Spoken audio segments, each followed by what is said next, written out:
Cleveland has issued a severe thunderstorm warning for northeastern Trumbull County in northeastern Ohio, southeastern Trumbull County in northeastern Ohio, southwestern Crawford County in northwestern Pennsylvania until 6:45 p.m. Eastern Daylight Time.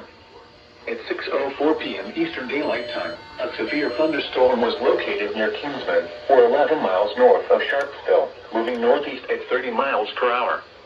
Hazard, quarter-sized hail. Source, radar indicated. Impact, minor damage to vehicles is possible. Ay, bitch. Locations impacted include Kingsman, Andover, Linesville, Adamsville, Pymatuning North, Pymatuning Central, Atlantic, Harmonsburg, Conneaut Lake, Jamestown, Conneaut Lakeshore, Geneva, and Hartstown. For your protection, You piece of shit. your room on the lowest floor of a building. Die. Repeating, a severe thunderstorm warning has been issued until 6:45 p.m. Eastern Daylight Time for the following counties in Ohio: Ashtabula and Trumbull and Crawford, Pennsylvania.